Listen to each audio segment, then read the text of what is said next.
Bismillahirrahmanirrahim. Assalamualaikum warahmatullahi wabarakatuh. Alhamdulillah, puji syukur atas kehadirat Allah Subhanahu wa taala yang masih memberikan kesehatan kepada kita semua. Serta salam dan taslim atas junjungan Nabiullah Muhammad sallallahu alaihi wasallam. Adik-adik sekalian, hari ini kita akan membahas materi pengantar manajemen bersama saya Muhammad Jamil, SEMSI, dosen ekonomi pembangunan dan bisnis digital di Universitas Negeri Makassar.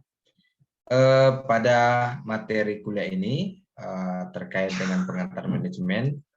Pengantar manajemen ini sangat penting adik-adik sekalian. Mengapa sangat penting?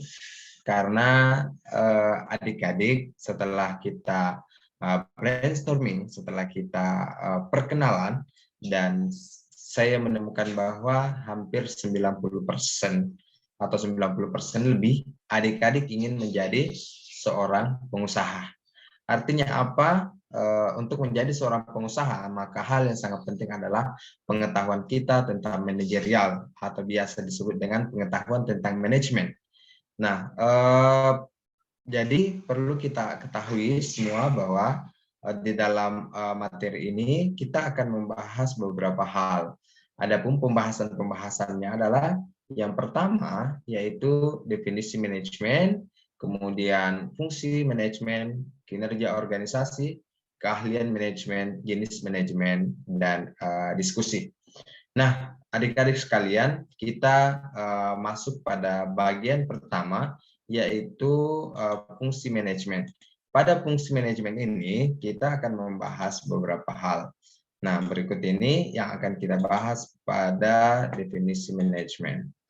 Ya, adik-adik sekalian, perlu kita lihat yang pertama kali adalah definisi manajemen itu sendiri, di mana manajemen dikatakan bahwa manajemen itu adalah bagaimana menyelesaikan suatu masalah itu melalui orang lain atau sumber daya yang lain, atau seni mengelola sumber daya untuk mencapai tujuan. Jadi boleh dikata bahwa manajemen itu bukan seorang manajer tunggal, bukan seseorang yang menyelesaikan segala sesuatunya, itu semua diselesaikan oleh dirinya. Tetapi manajemen itu lebih kepada bagaimana penyelesaian sesuatu dengan bekerja sama dengan orang lain. Ya, bekerja sama dengan orang lain dan semua bergerak karena adanya tujuan yang ingin dicapai. Ya, adik-adik sekalian, tentunya ada didefinisikan juga bahwa manajemen adalah pencapaian tujuan organisasi dengan cara yang efektif dan efisien melalui perencanaan, pengorganisasian, pengarahan, pengendalian sumber daya, organisasi dan lainnya.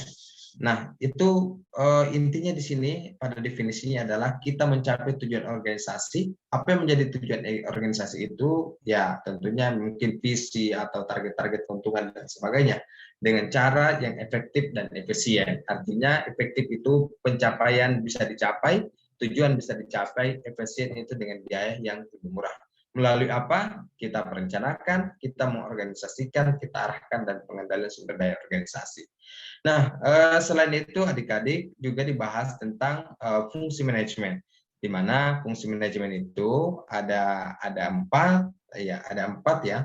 Yang pertama yaitu perencanaan, pengorganisasian, pengarahan atau terkait dengan kepemimpinan dan pengendalian. Nah, adik-adik sekalian, tentunya di dalam hal terkait dengan model-model ini atau terkait dengan fungsi-fungsi ini, yang pertama kita lihat misalnya kita lihat yang pertama perencanaan. Nah, sebagai seorang manajer, maka yang harus dilakukan pertama kali adalah dia punya rencana. Jadi dalam hal ini bisa dikatakan bahwa seorang manajer itu harus memiliki rencana. Nah, selain itu adik-adik sekalian, dalam hal ini kita lihat bahwa misalnya seorang manajer ini, ya, yang pertama kali adalah dia harus punya perencanaan. Nah, di sini perlu diperhatikan bahwa perencanaan ini sangat penting. Jadi dalam buku-bukunya Marawadaudi Ibrahim dia bilang begini, fail to plan, it's planning to fail. Bahwa kita gagal merencanakan sama dengan merencanakan kegagalan.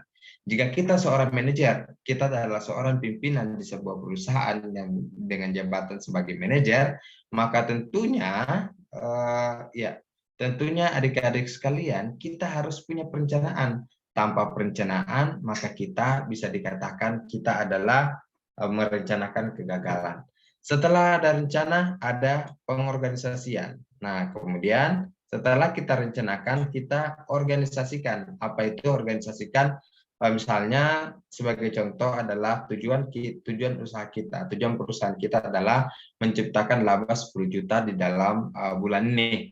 Nah, bagaimana caranya untuk mencapai 10 juta tersebut? Maka diorganisasikanlah. Misalnya, bagaimana keuangan mendapatkan modal, bagaimana pemasaran memaksimalkan pemasaran, bagaimana produksi memperoleh produk. Tanpa semua itu tidak akan bisa berjalan dengan baik. Apa jadinya? Misalnya ketika manajemen pemasaran atau manajer pemasaran itu sangat gencar sekali di dalam hal memasarkan barang tersebut sehingga permintaan terhadap barang tersebut itu sangat-sangat tinggi, maka dengan demikian harus dibarengi dengan bagian produksi. Tapi ternyata bagian produksi tidak mampu untuk mensuplai kepada bagian pemasaran yang sangat bagus pemasarannya, tetapi tidak didukung oleh proses produksi. Ternyata proses produksi juga bermasalah, misalnya kurangnya modal. Maka tanggung jawab kurangnya modal ini merupakan tanggung jawab dari bagian keuangan yang mengelola keuangan sendiri, tetapi tidak optimal. Maka tujuan-tujuan tersebut kemungkinan besar itu tidak bisa dicapai. Nah, selanjutnya ini pengarahan. Setelah pembagian tugas, maka seorang manajer atau seorang pimpinan itu harus mengarahkan orang-orang yang ada di sektor-sektor tersebut. Seorang pimpinan harus memperlihatkan kepemimpinannya. Jadi dia harus memperlihatkan kepemimpinannya untuk untuk memberikan motivasi, memberikan semangat, memberikan pengarahan bahwa apa-apa yang harus dilakukan agar pencapaian maksimal bisa dicapai. Nah, dengan demikian, maka pengarahan ini itu kaitannya dengan kepemimpinan, pemberian motivasi kepada para karyawan. Nah, selanjutnya setelah pengorganisasian, pengarahan, dan kita harus pengendalian. Maksudnya adalah misalnya seperti ini, ketika pemasaran telah memasarkan dengan baik, maka dan kesiapan dari proses produksi itu kurang, maka seorang manajer pun harus mengendalikan semua proses itu. Jadi dia yang mengendalikan semua proses yang ada dan mengecek sektor per sektor dari setiap yang telah direncanakan. Nah, di sini adik-adik sekalian, kita akan melihat bagaimana pencapaian tujuan itu bisa dicapai dengan baik. Ya, untuk mencapai tujuan tersebut tentunya harus kerja bersama semua orang yang ada dalam usaha itu. Jadi harus kerja bersama secara keseluruhan. Ya. Jadi seperti itu terkait dengan fungsi ini, terkait dengan fungsi kepemimpinan. Kita lanjut. Ya, kita lanjut pada bagian kedua. Ya, ini masih fungsi manajemen, sorry. Jadi kita masih fungsi manajemen. Di dalam fungsi manajemen itu juga kita di sini juga kita bisa lihat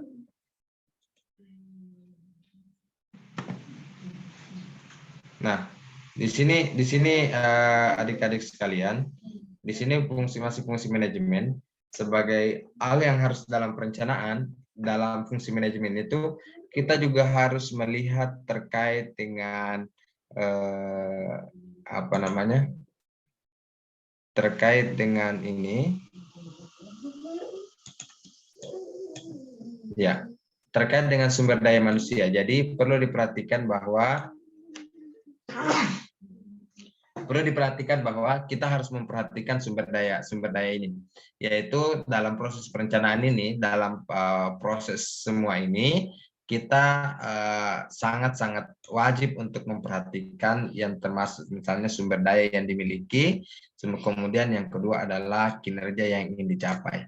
Apa yang harus kita lihat dari sumber daya yang ingin dimiliki, yang dimiliki adalah misalnya begini, kita membuat perencanaan harus kita lihat berapa uang yang kita miliki. Ya, sekali lagi kita harus lihat berapa uang yang kita miliki. Maka dengan demikian, misalnya setelah kita melihat berapa uang yang kita miliki, maka kita penting untuk untuk mengkoordinasikan atau memasukkan kondisi tersebut pada perencanaan. Jadi masalah keuangan itu harus dimasukkan sebagai variabel untuk merencanakan sesuatu. Kemudian bagaimana bahan mentah yang ada misalnya, bagaimana teknologi yang ada. Kemudian semuanya ini dijadikan sebagai bahan pertimbangan untuk melakukan perencanaan. Hal yang selain itu, kita sudah tahu berapa sumber daya kita, maka kita menargetkan kinerja yang ingin kita capai. Apa yang kita capai sebenarnya? Misalnya tujuan kita misalnya mendapatkan pendapatan sebesar 10 juta misalnya.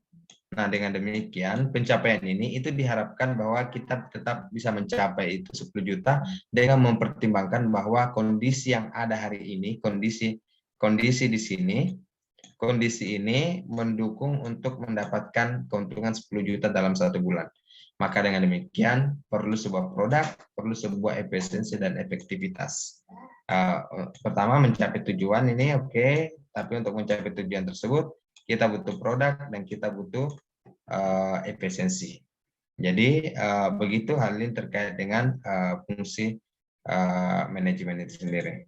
Nah, selanjutnya kita masuk kepada kinerja organisasi.